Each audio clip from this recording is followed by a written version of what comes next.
Assalamualaikum warahmatullahi wabarakatuh.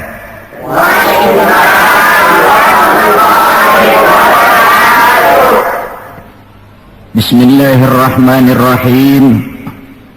Alhamdulillahi rabbil alamin. Wassalatu wassalamu ala ashrafil anbiya'i wal mursalin Sayyidina Muhammadin wa ala alihi wa ashabihil mujahidin at-tahirin, amma ba'du. Bapak-bapak, ibu-ibu, saudara-saudara, ma'asyiral muslimin rahimakumullah. Pertama, marilah kita memanjatkan puji dan syukur kehadirat Allah Subhanahu wa ta'ala yang atas izinnya saat ini kita dapat bertemu dan berkumpul bersama-sama dalam rangka memperingati maulid junjungan kita Nabi besar Muhammad sallallahu alaihi wasallam. Kita tahu bahwa sejarah sepanjang perjalanannya banyak mencatat orang-orang besar. Ada orang menjadi besar oleh karena pangkat, jabatan dan kekuasaannya. Apabila pangkat, jabatan dan kekuasaannya selesai, maka selesai kebesarannya sampai di situ. Ada orang menjadi besar oleh karena harta benda dan kekayaan yang dimilikinya. Bila suatu saat ia jatuh bangkrut, tamatlah kebesarannya sampai di situ. Ada pula orang yang menjadi besar oleh karena ia dibesar-besarkan dan berusaha setengah mati untuk mencapai kebesaran tadi. Bila satu saat terjadi pergeseran nilai, masyarakat mencemoohkannya, maka kebesaran itu pun selesai sampai di situ. Adapun Rasul yang kita peringati maulidnya saat ini, beliau besar bukan lantaran pangkat, jabatan dan kekuasaan. Beliau besar tidak karena harta benda dan kekayaan. Pun beliau menjadi besar tidak karena dibesar-besarkan oleh umatnya. Beliau besar karena dibesarkan oleh Allah Subhanahu wa ta'ala. Satu kali orang sudah dibesarkan oleh Allah, bagaimanapun usaha orang lain untuk mengecilkannya, orang itu akan tetap menjadi besar. Tetapi satu kali orang dikecilkan oleh Allah, satu negara orang mau mengangkat dia, kalau memang dasarnya potongan nyungsep, tentu tidak akan naik ke atas juga. Jelas Pak? Jelas? Apaan? Pokoknya jelas. Tidak ada seorang penulis pun, baik ia dalam Islam maupun dari luar Islam, jikalau mau bicara dengan jujur yang tidak mengagumi kebesaran pribadi dan martabat Rasulullah sallallahu alaihi wasallam. Dalam satu kalimat yang indah, Imam Busairi di dalam qasidah burdahnya menjelaskan kepribadian beliau dengan untayan kata, kal badri fi syarafin wazahri fi tarafin wal bahri fi karamin wadahri fi himamin. Rasulullah itu, kata beliau, tinggi martabat bagai rembulan, tabah dan ulet laksana masa, dermawan bak samudra luas biru membentang, tabah dan ulet laksana masa. Itu sebabnya beliau oleh Allah dijadikan figur, dijadikan model dan pola sebagai contoh bagi kehidupan umat Islam. Sehingga di dalam Al-Quran Allah menyatakan, laqad kana lakum fi rasulillahi uswatun hasanah. Sungguh telah ada bagi kamu pada diri Rasulullah itu contoh teladan yang sangat baik. Timbul pertanyaan, mengapa Rasul menjadi contoh buat kita? Pertama, beliau menjadi contoh buat kita karena beliau manusia. hidup dan berjuang secara manusiawi. Kalau manusia disuruh mencontoh manusia, tentu wajar. Yang tidak wajar kalau manusia disuruh mencontoh jin atau malaikat.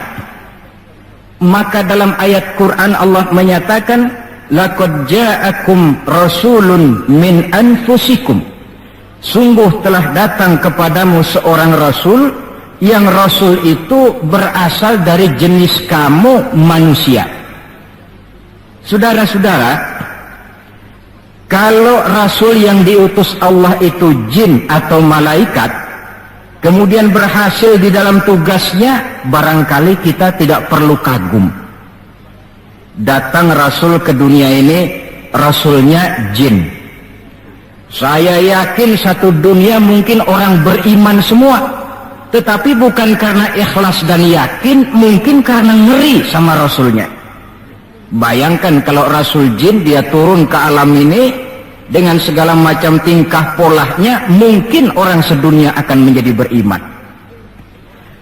Yang kedua, rasul menjadi contoh di dalam kehidupan kita karena pribadi beliau lengkap. Artinya, jikalau kita kebetulan seorang pemimpin, beliau juga pemimpin. Jikalau kita seorang jenderal, beliau memimpin tentara di medan perang. Jikalau kita seorang kepala rumah tangga, beliau punya anak dan istri. Jikalau kita seorang guru, beliau mengajar jamaah di masjid. Jikalau kita seorang pedagang, beliau pun pedagang yang jujur. Jikalau kita seorang mubalik, beliau juga berdakwah menyampaikan Islam kepada manusia. Di dalam keseluruhannya itu tercemin uswatun hasanah, contoh teladan yang sangat baik. Maka kehabisan alasan seorang muslim yang tidak mencontoh pribadi beliau. Oleh sebab itu ironi dan sangat kita sayangkan jikalau seorang muslim tahu betul sejarah kehidupan Benito Mussolini, dia hafal sejarahnya Adolf Hitler, dia tahu sejarahnya Napoleon Bonaparte, dia hafal benar ajarannya Karl Marx, tapi dia buta terhadap hidup dan kehidupan Rasulullah sallallahu alaihi wasallam. Saudara hadirin yang berbahagia, yang akan kita bicarakan pada kesempatan ini, bagaimana cinta Rasul kepada umatnya dan bagaimana sewajarnya cinta kita umatnya kepada beliau. Bahwa Rasul yang kita peringati maulidnya saat ini cinta betul kepada kita umatnya, dapat saya kemukakan beberapa data. Dari sini nanti kita introspeksi. Kalau tahulah kita begitu besar cinta Rasul kepada kita, apa tidak wajar kita juga cinta kepada beliau? Kalau logika ini sudah diterima, pembicaraan pun kita lanjutkan kepada bagaimana sih sebenarnya cinta kepada Rasul itu. Bukti pertama bahwa beliau cinta kepada kita. Saudara-saudara, menurut ukuran zaman sekarang, Rasulullah itu pan hidupnya miskin. Malahan ada satu doa yang sering beliau baca. Ini kalau doa ini saya kasih saudara-saudara, kira-kira mau diamalin nggak? Kalau saya terus terang belum mau. Doanya begini, dan ini sering Rasul baca. Allahumma ahyini miskinan, wa tawaffani miskinan, wa hasyirni yaumal qiyamah fi zumratil masakin. Ya Allah, hidupkan saya dalam keadaan miskin, matikan saya dalam keadaan miskin, dan kumpulkan saya di akhirat nanti bersama golongan orang-orang miskin. Yang tadi sudah kadang bilang mau diamalin ini ya. Saya sudah bilang tadi saya belum tapi mau. Kita baca dalam sejarah beliau itu rumahnya kecil, tidurnya di atas pelepah daun korma, kadang-kadang sampai berbekas di pipinya. Sarapan paginya seteguk air zam-zam, sepotong roti, kadang 3 butir korma. Di tengah kemiskinannya Allah pernah menantang beliau dengan kata, wala sawfa yu'tika rabbuka fatarda. Ada nggak tuh di Quran? Ada. Surah apa? Pokoknya Quran dah ya. Walasawfa yu'tika rabbuka fatarda. Allah akan memberikan kepadamu wahai Muhammad apa saja yang menyenangkan hatimu. Apa yang kamu mau, ngomong saja, Allah berikan. Jikalau engkau Muhammad kepengen kekuasaan yang luas, kami angkat kau menjadi raja di raja, menjadi king of king, istilah kerennya. Jikalau kamu kepengen kaya Muhammad, itu Jabal Uhud sanggup menjadi bukit emas. Sehingga itu di dalam Barzanji diceritakan, warawadathu jibalu bi an takuna lahu zahaban fa'aba. Jabal Uhud menawarkan diri menjadi bukit emas, tetapi Nabi menolak. Jikalau engkau wahai Muhammad kepingin wanita cantik, bilang saja anak siapa. Ditawarkan semacam ini, beliau menjawab, idzan ya Rabb la arda wa wahidun min ummati finnar. Kalau memang demikian ya Allah, apapun saja yang diberikan kepada saya, berikanlah saya kekuasaan yang luas, berikan saya emas sebesar Jabal Uhud, berikan saya kekayaan yang tak ternilai sekalipun, seluruhnya tidak akan sanggup menyenangkan hati saya selama saya dengar masih ada satu saja umat saya yang masuk ke dalam neraka.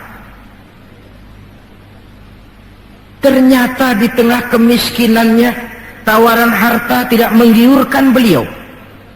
Tawaran kekuasaan tidak menggiurkan beliau. Yang difikirkan siang malam adalah keselamatan kita umatnya ini. Cuma kadang-kadang kita umatnya yang dipikirin ini seperti pepatah, ada itu pepatah Prancis, balung-balung langka dagingnya, ditulung-tulung langka elinge. Ya, saudara tentu tahu artinya itu, tidak usah saya terjemahkan. Bukti pertama. Bukti yang kedua, ketika turun perintah hijrah, ketika itu posisi umat Islam di Mekah sudah sangat terpepet. Sebagian sahabat sudah mengusulkan, kita hijrah saja ya Rasul. Kata Rasul, sabar mas, hijrah sih hijrah, tapi ini komando belum turun. Sebab kita tahu kebijaksanaan, apapun yang beliau ambil tentu menunggu wahyu. Wa ma yantiqu 'anil hawa in huwa illa wahyu yuha. Nah, lantas ketika benar-benar turun itu perintah hijrah, beliau pidato di depan para sahabat, saudara-saudara, perintah hijrah sudah turun. Berangkatlah tuan-tuan lebih dulu ke Madinah. Lalu anda sendiri kapan ya Rasul? Saya belakangan. Kenapa mesti belakangan? Tuan-tuan harus tahu, yang dicari, yang dikejar-kejar, yang diancam akan dibunuh itu saya. Jikalau kita hijrah bersama-sama ke Madinah, kita akan dikejar-kejar terus. Tapi kalau tuan-tuan berangkat lebih dulu ke Madinah, sementara saya tetap berada di kota Mekah ini, tuan-tuan akan sampai ke kota Mekah dengan tenang dan selamat, sebab saya yang mereka cari masih tetap berada di kota Mekah. Keadaan begitu kritis, tapi umatnya dulu disuruh hijrah, beliau bertinggal di kota Mekah menghadang mara bahaya.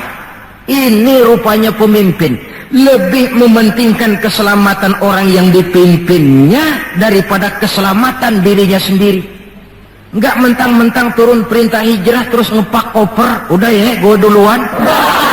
Enggak, umatnya yang disuruh berangkat dulu, keselamatan umatnya yang dipikirkan, cintanya kepada umatnya. Bukti yang ketiga, saudara-saudara, bahwa Rasul cinta kepada kita. Dikala beliau akan datang ajal, hari Senin tanggal 12 Rabiul Awal seperti hari kelahirannya. Dikala itu sakit beliau sudah agak payah. Datang waktu subuh di Madinah ini, Bilal pun azan di masjid. Selesai azan, sebagian sahabat melakukan sholat sunnah qobliyah. lalu menunggu kedatangan baginda Rasul sallallahu alaihi wasallam untuk mengimami sholat subuh. Lantaran ditunggu lama tidak datang, akhirnya Bilal diutus menjemput baginda Rasul. Ketika sampai di rumah, beliau berkata, "Bilal, sakitku sudah agak payah ini. Rasa-rasanya tak kuat lagi aku jadi imam. Kau kembalilah ke masjid, sampaikan ini kepada semua sahabat dan minta kesediaan Abu Bakar menjadi imam." Bilal dengan muka sedih dan air mata berurai membasahi pipi berangkatlah ke masjid. Saudara-saudara, baginda Rasul sudah tidak kuat lagi mengimami sholat. Beliau perintah Abu Bakar untuk menjadi imam.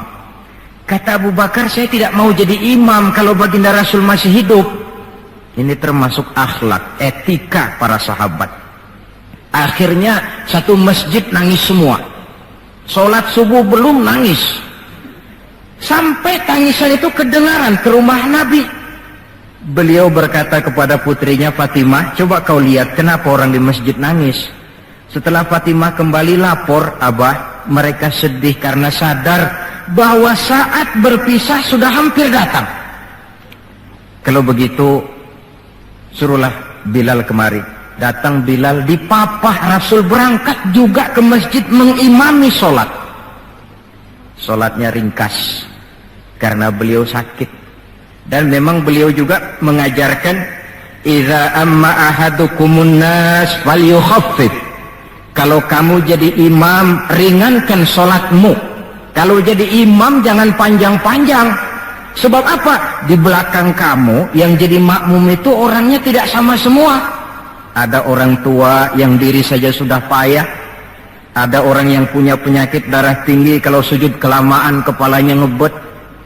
Ada yang habis sholat janji mau terima duit, kakinya sudah gatal kepengen pulang. Kalau jadi imam jangan lama-lama, kata Rasul. Tetapi kalau kamu sholat sendirian, falyutawil masya'a, persilahkan sepanjang yang menurut kamu mau. Jangan mentang-mentang sudah dipilih jadi imam, overacting. Jadi imam sholat isya, rakaat pertama selesai Fatihah surah Baqarah. Rakaat kedua selesai Fatihah surah Yasin. Namanya makmum, tidak punya alternatif, tidak punya pilihan. Ikut sih ikut, tapi kan hatinya kan ngedumel. Paling sekali ini doang dah gua sembahyang di sini. Besok nggak bakalan gua balik lagi. Kenapa? Imam nggak tahu diri.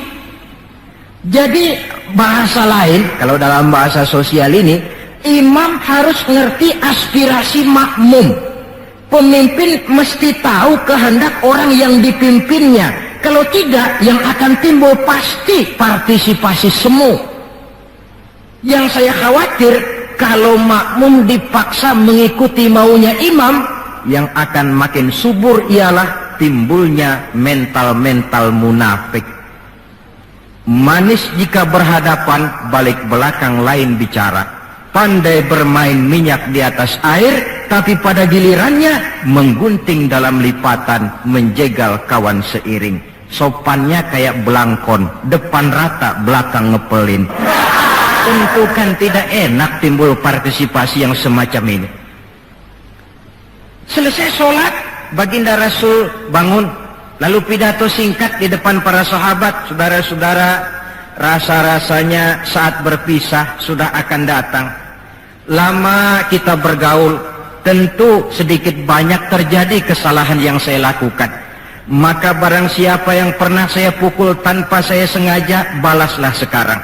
Barang siapa yang hartanya pernah saya ambil tanpa alasan yang hak, silahkan dia tuntut dari saya. Mana ada pemimpin menjelang wafat ini minta dipukul oleh umatnya. Hening suasana, sahabat terfekur semua, berurai air mata. Di dalam keheningan yang demikian rupa, tiba-tiba seorang sahabat bangkit. "Saya ya Rasul." "Ada apa?" Sahabat itu namanya Sawad, sesuai dengan namanya, orangnya rada hitam. "Ya Rasul, dalam satu peperangan Tuan mau mecut onta. Tuan sih mungkin nggak lihat bahwa saya di belakang onta itu, saya kena pecut. Jadi bagaimana? Ya saya nuntut balas dong. Ini sahabat yang lain jengkel nih, sawat gila juga. Orang sudah mau berpisah begini, masih nuntut balas. Baik sawat, Umar, tolong ambilkan cambuk. Sayyidina Umar sambil nyerahin cambuk, sawat, kalau bahasa kita, gua talangin aja dah. Gak usah Rasul, saya saja yang kau cambuk. Kata Nabi Umar, biar dia kena cambuk saya, biar dia balas saya. Silakan sawat. Ya Rasul, apalagi? Waktu saya kena cambuk tuan, saya nggak pakai baju. Jadi biar seri dong. Tuan buka-bukalah baju tuan. Baik, Rasul buka bajunya. Ketika baju sudah dibuka, sawat buang cambuk itu. Dia berlari merangkul badan Rasul seerat-eratnya. Sampai sebagian sahabat makin bingung. Ini apa maunya sawat? Ya Rasulullah, saya tahu sebentar lagi kita akan berpisah. Saya tidak tahu apa di akhirat nanti kita bisa kumpul. Kalau saya untung masuk surga, mungkin kelas saya di surga lain dengan kelas tuan. Itu kalau saya ke surga. Kalau saya nggak ke surga, sudah terang kita nggak akan ketemu. Maka sebelum saya berpisah dengan Tuhan, saya kepengen kulit badan saya yang hina ini bersentuhan dengan kulit badan Tuhan yang mulia. Kalau saya nggak akal-akalin begitu, Tuhan nggak bakalan buka baju katanya. Oh, rupanya itu yang dimaui sawat. Sehingga Rasul dalam keharuannya beliau berkata, siapa yang ingin melihat contoh salah seorang penduduk sorga, lihatlah sawat ini, karena dia cinta benar kepada saya. Setelah itu beliau kembali ke rumahnya, berkata kepada putrinya Fatimah, kalau ada tamu bilang Abah sudah tidak bisa terima tamu. Baik Abah. Sementara Allah memerintahkan malaikat maut datang, malaikat maut turun kau ke alam, ambil roh kekasihku Muhammad. Turun malaikat maut dalam bentuk manusia. Ketuk pintu, keluarlah Fatimah putri baginda Nabi. Tuan, maaf saja, ayah tidak terima tamu. Katakan, saya yang datang. Melihat roman muka orang ini, Fatimah gemetar seluruh badannya, lalu kembali kepada ayahnya, ayah, ada tamu. Saya bilang ayah tidak terima tamu. Dia malah berkata, katakan saya yang datang. Melihat roman mukanya, gemetar seluruh tubuh saya. Hebat orang ini. Siapa sih ayah? Baginda senyum. Fatimah, kau tahu siapa yang datang? Tidak tahu ayah. Yang datang itu Fat, hadimul lazat wa qati'us syahawat. Yang datang itu Fat, dialah yang menghancurkan seluruh kesenangan dunia. Dia yang memisahkan kita dengan semua yang kita cintai. Yang datang itu malaikat maut, Pak. Suruh dia masuk. Ketika malaikat maut masuk, ya malaikat maut sudah datang saatnya. Ya Muhammad. Aina Jibril? Malaikat Jibril di mana? Sebentar lagi dia datang. Ketika turun malaikat Jibril, baginda Nabi bertanya, akhbirni ya Jibril, mali indallahi minal karamah. Wahai Jibril, tolong beritahu saya. Kalau sebentar saya menghadap Allah, kehormatan apa yang diberikan Allah kepada saya? Tidak usah khawatir Muhammad, kata malaikat Jibril. Inna abwabas sama qad futihat, wal malaikatu saffu sufufan yantaziruna li ruhik. Pintu langit sudah dibuka. Malaikat sudah berbaris menunggu kedatangan rohmu yang suci. Alhamdulillah. Kalau itu saya ya? Iya. Kalau umat saya bagaimana Jibril? Umat saya, umatmu, iya. Umatmu juga jangan khawatir Muhammad. Allah sudah memberikan fasilitas, kata Allah, inni haramtul jannata ala sairil umam hatta tadkhulaha ummatuka. Surga ku haramkan buat seluruh umat, kecuali kalau umatmu Muhammad sudah masuk ke dalamnya. Ini fasilitas. Jadi sungguh pun kita umat terbelakang menurut abjad, tapi disuruh diberi fasilitas masuk surga lebih dahulu ketimbang umat-umat yang lain. Alhamdulillah, kalau begitu legalah saya, kata Nabi. Mari malaikat maut persilahkan, saya ikhlas. Lalu diambillah ruh beliau perlahan-lahan, naik ruh itu ke lutut, ke pusat, ke dada, sampai ruh di tenggorokan. Fatimah dekatkan telinganya ke bibir ayahandanya yang mulia itu. Suara terakhir yang sempat direkam oleh Sayyidatuna Fatimah, bisikan terakhir menjelang wafat, 3 kalimat. As-salah, as-salah, an-nisa, ittaqun nisa, ummati, ummati. Dengan kalimat itu beliau kembali menghadap Allah. Solat, jaga solat. Wanita, lindungi kaum wanita. Umatku, umatku. Itu kalimat terakhir yang beliau ucapkan. Kita umatnya yang disebut. Manalah di dunia ini pemimpin yang sempat nyebut umatnya dikala mau ajal. Napoleon Bonaparte, singa daratan Eropa, luas kekuasaannya, dikala mau wafat dia tidak sempat nyebut bangsanya, bangsa Prancis. Yang sering dia sebut Margaret Josephine, Margaret Josephine, gacoannya. Adolf Hitler, gagah perkasa, dikala hari-hari akhir kejayaannya, dia tidak nyebut Jerman. Dia tidak nyebut suku bangsa Arya yang dia agul-agulkan. Yang banyak dia sebut Eva Braun, Eva Braun. Sebagaimana Julius Caesar pun menyebut Cleopatra. Adapun baginda Rasul di akhir hayatnya tidak beliau nyebut bangsa Arab. Tidak anaknya, tidak istrinya, tidak sahabat dan orang-orang yang dekat dengan beliau. Tetapi yang disebut kita umatnya. Pada detik-detik terakhir daripada kehidupan beliau. 3. Bukti yang keempat bahwa beliau cinta betul kepada kita umatnya. Nanti di akhirat. Ini sudah ada yang pernah ke akhirat belum? Sama. Mau? Bukan, kalau mau saya catat besok berangkat. Ini gampang kalau ada urusan ini. Nanti di akhirat, setelah Allah mematikan semua yang bernama hidup, maka yang pertama kali dihidupkan kembali pada kehidupan itu para malaikat. Setelah malaikat dihidupkan kembali, maka Allah memberikan tugas kepada para malaikat, katakanlah semacam panitia akhirat. Nah, malaikat Malik, siapkan itu neraka. Aku akan bakar itu bajingan-bajingan tengik, koruptor-koruptor, mereka yang ketika di dunia tidak mau sujud, mereka yang jauh dari majelis taklim, mereka yang benci kepada ulama.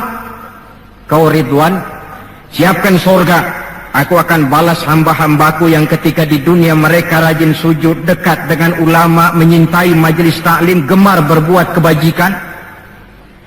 Kamu Jibril dan Mikail berangkat ke surga, ambil kendaraan yang bernama Buraq, bawa pakaian kebesaran, turun ke alam, cari di mana kubur kekasihku Muhammad, bawa dia ke surga. Turunlah malaikat Jibril dan Mikail. Ketika itu alam sudah rata. Malaikat Jibril berdoa, ya Allah, saya mohon pertolonganmu agar bumi yang menyimpan tubuh suci Muhammad terbuka hendaknya. Terbuka kubur Nabi. Beliau bangkit dari kubur mengusap-usap mata seperti orang bangun tidur. Tengok kanan malaikat Jibril, tengok kiri malaikat Mikail. Lalu beliau bertanya, ayu yaumin hadza ya Jibril? Ini hari apa ya Jibril? Kata malaikat Jibril, ya Muhammad, hadza ma wa'ada ar-Rahman. Inilah hari yang dijanjikan Allah. Ini hari kiamat Muhammad. Kiamat, kiamat. Ya Jibril, jikalau ini memang hari kiamat, aina tarakta ummati? Kalau ini memang hari kiamat Jibril, umat saya di mana? Kita yang ditanya. Bangun dari kubur, tahu kalau itu hari kiamat, pertanyaan pertama, umat saya di mana? Barangkali kalau saudara yang bangun paling dulu dari. Adapun baginda Nabi, saudara-saudara, ketika pertama bangkit dari kubur itu, kitalah umatnya yang menjadi pertanyaan pertama. Malaikat Jibril menjawab, ya Muhammad, tidak ada orang yang dibangkitkan sebelum kamu. Kaulah orang pertama. Lalu bagaimana sekarang? Kita ke surga. Perintah Allah, perintah Allah. Berangkat ke surga. Setelah di surga, beliau seperti orang bingung. Sampai Allah menegur, ya Muhammad, apa kurang enak surga?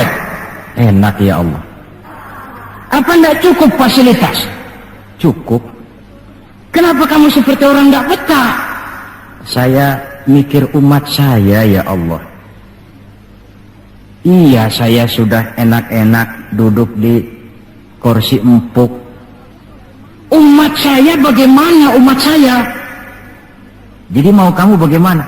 Saya minta izin ya Allah, mau keluar dulu, mau tengok saya punya umat. Sudah di surga permisi keluar mau tengokin umatnya. Dikala kita umatnya lewat di atas sirat, beliau angkat kedua tangan seraya berdoa, Allahumma sallim sallim. Ya Allah, selamatkan umatku yang sedang lewat di atas sirat, selamatkan ya Allah. Dari dunia sampai akhirat beliau cinta kepada kita. Dari dunia sampai akhirat beliau bela kita. Betapa pemimpin semacam ini tidak kita cintai. Masalahnya sekarang, kalau kita sudah sependapat bahwa kita juga cinta kepada Rasul, apa sih artinya cinta kepada Rasul itu? Hadirin, pertama, man ahabba syai'an aktsara min dzikrihi. Siapa yang cinta sesuatu, dia tentu banyak menyebut yang dia cintai. Ini tandanya orang cinta, banyak nyebutin. Kalau saudara cinta kepada harta, tentu kalau ngobrol yang banyak saudara sebutin harta. Kalau saudara lagi ngobyek tanah, seneng cinta sama tanah, asal ngobrol di warung mesti tanah yang dimeterin. Walaupun tanah orang. Kalau saudara kebetulan sedang jatuh cinta kepada seorang perempuan, bahkan dalam tidur pun kebawa-bawa namanya saudara sebut. Orang yang cinta sesuatu, dia banyak menyebut yang dia cintai. Cinta kepada Nabi, banyak menyebut Nabi. Menyebut Nabi apa lalu? Muhammad, Muhammad, Muhammad, Muhammad. Tentu bukan. Sebab kita tahu dalam kehidupan sehari-hari saja kita punya tata krama. Gubernur lewat, tentu tidak berani kita secara langsung menyebut namanya. Mesti kita berkata, itu ada Bapak Gubernur lewat. Kita sebutlah predikatnya. Itu ada Bapak Menteri lewat. Itu kepada pejabat. Entahlah pula kepada seorang junjungan alam. Banyak menyebut Nabi artinya banyak membaca sholawat kepada beliau. Sekurang-kurangnya Allahumma sholli ala Sayyidina Muhammad wa ala ali Sayyidina Muhammad. Satu. Yang kedua, orang yang cinta kepada sesuatu biasanya menjaga, memelihara warisannya. Kita punya orang tua meninggal dunia, ada warisannya, tentu kita jaga sebaik-baiknya. Sudahlah, nggak bisa nambahin, sekurang-kurangnya nggak jualin melulu. Jikalau Rasul meninggalkan kita, jelas beliau tidak meninggalkan harta, beliau tidak meninggalkan kebun, pabrik, tanah dan sebagainya. Tapi beliau meninggalkan warisan kepada kita untuk kita jaga, kita pelihara bersama. Apa yang warisan yang beliau tinggalkan? Prinsipnya 3. Yang kedua terdapat dalam hadis, taraktu fikum amrain lan tadillu ma in tamassaktum bihima abada, kitab Allah wa sunnata rasulih. Aku tinggalkan kepadamu 2 perkara yang jikalau kamu mau berpegang teguh kepada keduanya, kau tidak akan sesat untuk selamanya. Quran dan sunnah Rasul. 2. Warisan yang ketiga dalam hadis, al-ulama warasatul anbiya. ulama adalah ahli waris Nabi. Kalau demikian, maka warisan Nabi itu 3: Quran, sunnah, ulama. Inilah warisan yang perlu kita jaga, warisan yang perlu kita pelihara, yang kita laksanakan dan terjemahkan di dalam kehidupan kita. Mari kita lihat. Warisan pertama, Quran. Kitab suci bagi kita umat Islam.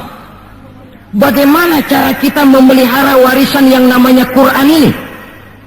Pertama, usahakanlah agar membaca Quran menjadi salah satu hobi di dalam kehidupan kita.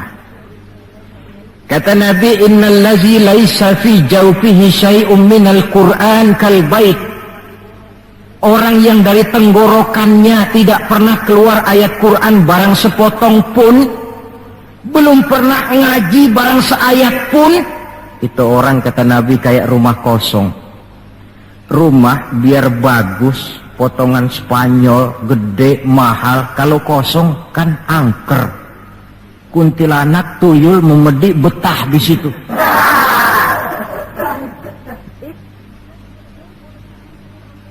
Dan oleh karena Quran ini produk Allah, dibaca dalam segala keadaan pantas.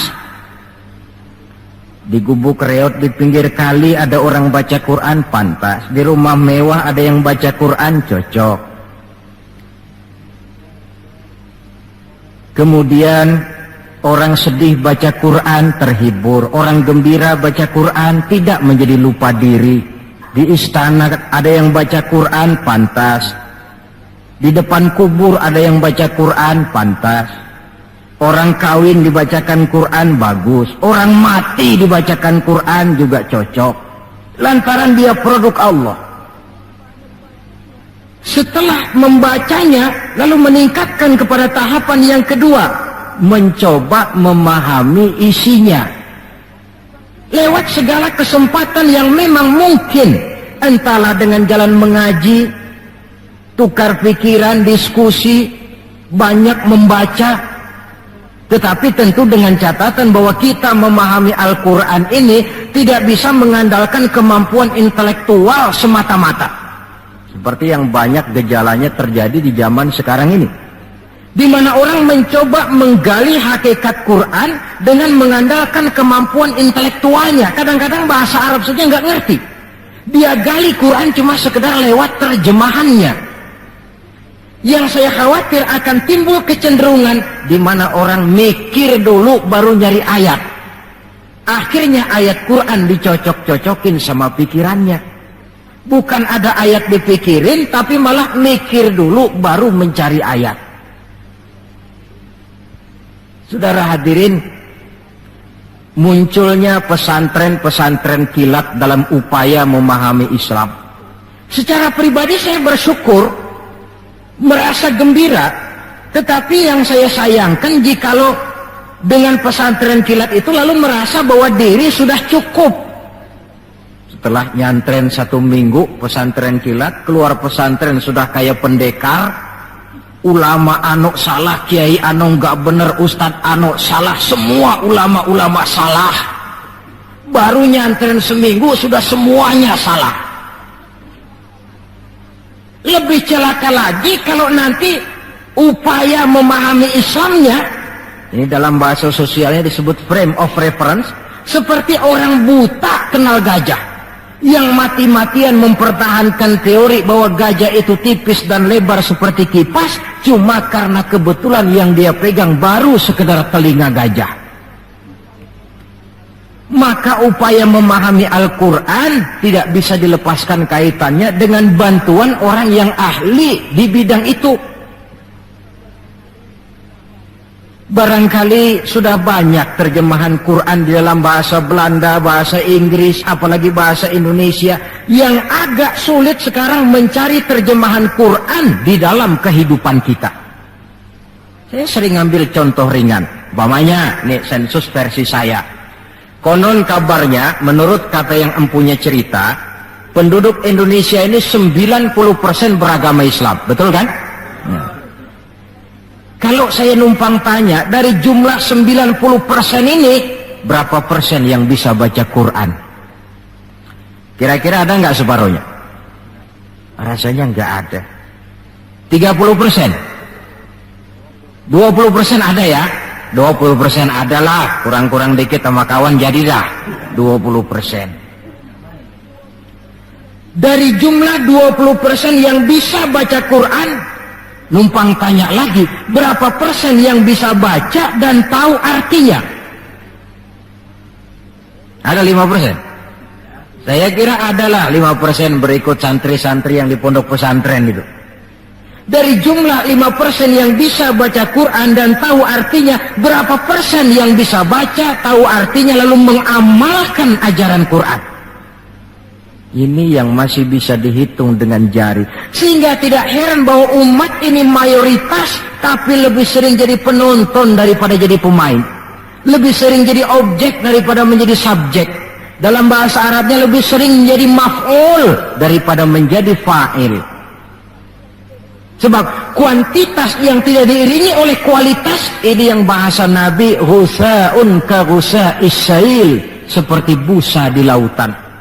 Banyak tapi centang perenang, banyak tapi tidak punya daya dan kekuatan, dihempaskan ke tepian pantai tanpa punya makna dan arti.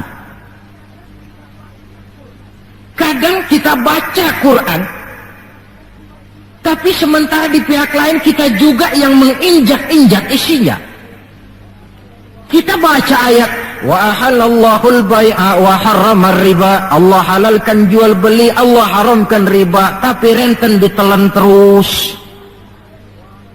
Kita baca ayat, wa tasimu bihablillahi jami'an wa la tafarraqu. Berpegang teguhlah kepada tali Allah, jangan kamu bercerai-berai, tetapi sesama muslim main pelotot-pelototan jalan terus. Yang kita baca kadang-kadang kita juga yang menginjak-injaknya. Ini warisan pertama, Al-Quran.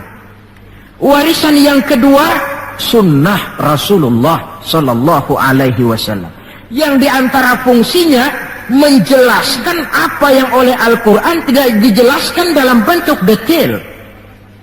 Quran misalnya cuma mengatakan aqimis sholat, dirikan sholat. Bagaimana cara sholat? Tidak ada dalam Quran. Bahwa sholat mesti takbiratul ihram, mesti tahiyat, mesti ruku duduk di antara dua sujud, tidak ada dalam Quran. Yang menjelaskan itu semua sunnah. Quran cuma menjelaskan wa atimul hajja wal umrata lillah, laksanakan haji dan umrah karena Allah. Bagaimana manasik haji, bagaimana jumrah, bagaimana tawaf, bagaimana sa'i, tidak ada dalam Quran. Sunnah menjelaskan semua itu. Nah, untuk memahami Quran dan sunnah, jalan apa yang kita tempuh? Jalan melalui warisan yang ketiga, yaitu para ulama. Diakui atau tidak, kita hutang jasa kepada para ulama yang dengan tekun dari musola ke musola, dari pesantren ke pesantren, dari pengajian ke pengajian, membimbing, menjaga dan memelihara umat ini. Mereka tidak digaji, mereka pun tidak mendapat beras, hidup pun kadang-kadang miskin, tapi lantaran panggilan moral menjaga, memelihara, membentengi akidah umat ini. Bersyukur kita bangsa Indonesia punya ulama dan punya umara. Kedua-duanya penting, kedua-duanya berjasa, kedua-duanya membangun. Tidak ada yang satu lebih penting dari yang lain. Cuma bidang pembangunannya saja yang lain-lain. Orang kadang-kadang usil, Pan. Apaan ulama katanya, kerjanya ngomong doang. Sekarang kan zaman pembangunan, perlu karya nyata. Mana ada kiai bangun jembatan? Ngomong aja. Ini saya pikir orang bicara begini ini nggak ngerti masalah. Bukankah asas manajemen yang modern saja mengajarkan the right man on the right job, the right man on the right place, bahwa orang harus ditempatkan sesuai dengan proporsinya. Nah, kalau kiai disuruh bangun jembatan, apa Pak Lurahnya mau ngajar tafsir? Setiap kita membangun, cuma bidang pembangunan kita yang berbeda-beda. Dan kenyataan makin menunjukkan kepada kita, saudara-saudara, sekarang ini yang namanya ulama, maaf-maaflah, sudah merupakan jenis makhluk langka. Malahan barangkali sudah termasuk jenis makhluk yang harus dilindungi dari kepunahan ini. Dan mencetak sarjana lebih gampang ketimbang mencetak kiai. Saudara mau jadi sarjana, taruh sekolah 22 tahun dah, udah campur nggak naik itu. Ya cobalah kalau TK 1 tahun, TK 1 tahun, SD 6 tahun, PAN 7 tahun, SMP 3 tahun, 10 tahun, SMA 3 tahun, 13 tahun, kuliahlah 5 tahun, 18 tahun, cadangan nggak naik lah 4 tahun. Masa dicadangin nggak 4 tahun nggak selesai, sarjana tinggal pilih. Tapi saudara ngaji dari kecil sampai 20-30 tahun belum tentu loh jadi kiai. Dan nggak bisa minta, Mas gua kan ngaji melulu panggil gua kiai, kenapa sih? Loh kiai minta begini kan nggak bisa. Kalau ilmunya diakui, akhlaknya jadi contoh, perjuangannya diteladani, umat bersimpati, lalu masyarakat beramai-ramai secara praktis menyebutnya kiai. SK-nya itu di tangan umat. Oleh karena SK-nya di tangan umat, dia tidak kenal pensiun dan jam kerjanya pun 24 jam. Kapan umat perlukan, dia mesti berangkat. Yang saya khawatir, kelangkaan ulama ini menyebabkan terjadinya pergeseran nilai, dan ini pernah dianalisa oleh baginda Rasul sallallahu alaihi wasallam. Apa kata beliau? Inna min asyrati sa'ah, sesungguhnya di antara tanda-tanda kiamat. Nggak usah mikirin kiamat beneran dah, saya juga nggak pengen ngalamin. Kiamat mini, kiamat kecil-kecilan. Apa itu? Hancurnya sendi-sendi kehidupan sosial, maksiat merajalela, munkarat menjadi-jadi, yang benar jadi salah, yang salah dianggap benar, yang hak menjadi munkar, yang munkar dibilang hak. Kemakmuran cuma kata, keadilan cuma teori, hukum kayaknya cuma buat orang kecilan, orang gedean kagak mempan hukum. Padahal hukum kalau sudah pandang bulu terang, yang enak yang banyak bulunya. Siapa yang banyak bulunya? Monyet. Kalau hukum pandang bulu, monyet keenakan. Pergeseran nilai terjadi. Kiamat macam ini yang kadang-kadang kita temukan dalam kehidupan. Penyebabnya apa? Kata Nabi yang pertama, ayurfa'al ilmu. Ilmu diangkat oleh Allah. Bagaimana cara Allah mengangkat ilmu dan apa maksudnya? Allah mengangkat ilmu pertama dengan jalan mematikan ulama.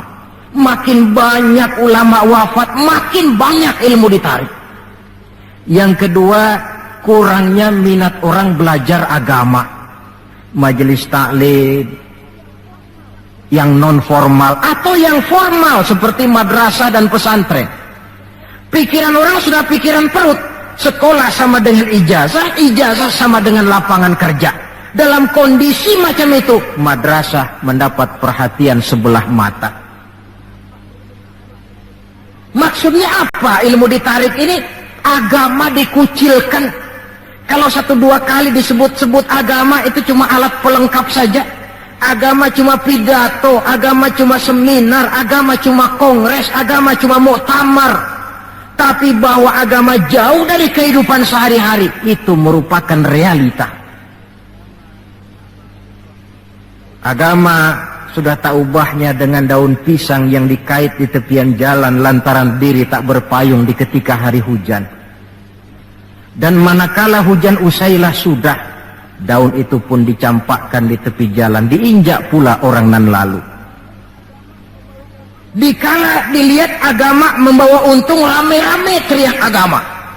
Coba lihat tahun 65 begitu PKI meletus, wah rame-rame, banyak mobil-mobil mewah parkir di masjid. Begitu keadaan aman, cuman sepeda butut yang ketinggalan di depan masjid. Ini yang Allah jelaskan watak begini ini. Kullama adha'a lahum masyaw fih wa idza azlama alaihim qamu. Mentalitas munafik. Waktu terang mereka berangkat, waktu gelap mereka mandek. Ketika di Islam dilihat ada untungnya, rame-rame teriak Islam. Asal ada untungnya, Pak, saya Islam Pak, KTP saya aja Islam. Waktu ada untungnya. Tapi ketika diminta berjuang, dituntut berkorban, yang lain dulu dah, yang lain dulu.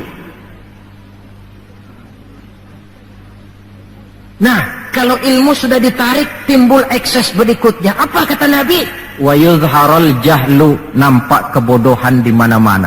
Lantaran ulama tidak ada yang menjelaskan halal haram, hak batil, ma'ruf munkar, tidak ada. Orang hidup menurut seleranya, timbul permissive society. Terjadi pergeseran nilai. Akibatnya kata Nabi, wa yafshu zina wa yushrabal khamr. Maka zina pun dikerjakan terang-terangan. Arak jadi minuman kebanggaan. Sebagian anak muda belum bangga kalau belum bisa mabok. Yang nggak mabok dianggap kolot, kampungan lo. Bikin malu baru kena segelas sejodoh miring. Cengeng. Teman kita no hebat sampai nyungsep di comberan. Yang nyungsep hebat. Terjadi pergeseran nilai. Lantaran apa? Ilmu ditarik, ulama banyak wafat, minat orang belajar agama berkurang. Maka sekali lagi bersyukurlah kita bangsa Indonesia punya ulama dan punya umarok. 3 warisan Nabi yang perlu kita pelihara jikalau kita cinta kepada beliau: Quran, Sunnah, dan ulama. Kemudian yang terakhir, orang yang cinta sesuatu tentu dia mengikuti, mencontoh yang dia cintai. Jikalau kita cinta kepada baginda Nabi, sekurang-kurangnya kita mencontoh pola kehidupan beliau. Saudara remaja cinta kepada Michael Jackson umpamanya, tentu lalu timbul gairah nyontoh. Ini Michael Jackson, bajunya potongannya bagaimana? Bikin. Kacamatanya model bagaimana? Beli. Rambutnya bagaimana? Oh, sebelah cukur sebelah enggak, bikin. Pokoknya pantas enggak pantas nyontoh. Orang yang cinta sesuatu, dia contoh yang dia cintai. Jikalau kita cinta kepada baginda Nabi, pola kehidupan beliau pun kita perlu mencontohnya. Apa yang terpenting dalam kehidupan ini untuk kita jadikan contoh? 2 hal saja. Pertama akhlak, dan yang kedua ibadah. Kita tahu akhlak beliau bukan cuma manusia, Allah yang puji. Wa innaka la'ala khuluqin azim. Engkau wahai Muhammad benar-benar berada di atas budi pekerti yang sangat luhur. Kalau Allah saja sudah memuji, apalah artinya pujian kita manusia ini? Allah saja memuji beliau, apalah artinya pujian kita ini? Tidak cuma teman, lawan pun mengagumi ketinggian akhlaknya. Kalau orang berakhlak kepada teman barangkali masih wajar, tapi berakhlak kepada musuh, ini yang tidak semua orang bisa. Pernah selesai sholat zuhur, beliau tidur di bawah pohon korma. Datang orang kafir namanya Da'sur menghunus pedang. Muhammad, kemarin banyak temanmu, boleh jadi kau bertingkah. Sekarang kau sendiri, kalau saya tebas batang lehermu, siapa yang akan tolong kamu? Dengan tenang beliau menjawab, Allah yang akan menolong saya. Kalimat Allah kalau diucapkan oleh orang yang jiwanya bersih, pengaruhnya lain. Da'sur gemetar seluruh badannya mendengar kalimat Allah. Keringat dingin bercucuran sampai tangan licin, pedang terlepas. Jatuh pedang itu, diambil oleh Nabi. Kalau sekarang aku yang tebas batang lehermu Da'sur, siapa yang akan tolong kamu? Dalam gemetar dia bilang, enggak ada ya Rasul, kecuali kalau anda mau memaafkan saya, maafin ya. Nabi menyerahkan pedang, bawa pulanglah kembali ke rumahmu. Jangan ulangi lagi perbuatan macam ini. Begitu mudah beliau memaafkan orang yang nyata-nyata mau menghabiskan nyawanya. Kita kadang persoalan yang sedikit saja marah suka berlaku perpanjangan waktu. Nggak cukup perpanjangan waktu, bisa ditambah perpanjangan generasi. Gara-gara jengkel sama bapaknya, anaknya kagak boleh main. Lu jangan main ke rumah temen lu si Fulan. Kenapa? Gue lagi kesel sama bapaknya. Kesel sama bapaknya, anak gak boleh main. Ini kan sudah ditambah oleh perpanjangan generasi namanya. Banyak contoh yang diceritakan dalam sejarah mengenai ketinggian akhlak beliau, tidak cuma kepada teman tetapi kepada musuh-musuhnya sekalipun beliau mempunyai akhlak yang sangat luhur. Dan akhlak inilah penilaian orang di dalam kehidupan kita. Seorang rendah yang akhlaknya tinggi jauh lebih baik daripada seorang besar dan tinggi, dalam arti entah jabatan, harta, kekuasaannya, tetapi berakhlak dan bermoral rendah. Dan jangan lupa, kehancuran suatu bangsa selalu dimulai dengan kehancuran moral daripada bangsa itu sendiri. Kita cukup prihatin yang hidup di abad 20 ini, insya Allah lah kita nggak akan mengalami banjir sebesar banjirnya Nabi Nuh. Tapi banjir abad ini polanya lain. Banjir maksiat dan munkarat, banjirnya peradaban dan kebudayaan yang menghancurkan moral anak-anak kita. Banjirnya paham-paham yang menghancurkan, sekurang-kurangnya mendangkalkan kita punya akidah. Terhadap banjir-banjir semacam ini kita perlu punya kapal, supaya selamat diri, selamat keluarga, selamat generasi yang akan datang dari segala macam banjir yang tidak kita inginkan. Nah, untuk mencontoh akhlak beliau inilah kita perlu membaca, mempelajari peri kehidupan beliau. Akhlaknya ketika menjadi pedagang, akhlaknya ketika memimpin tentara, akhlaknya dalam kehidupan di rumah tangga, akhlaknya kepada para sahabat, akhlaknya menghadapi musuh sekalipun. Bukankah sejarah juga yang menceritakan kepada kita, pada waktu dakwah ke Taif beliau bukan disambut malah disambit.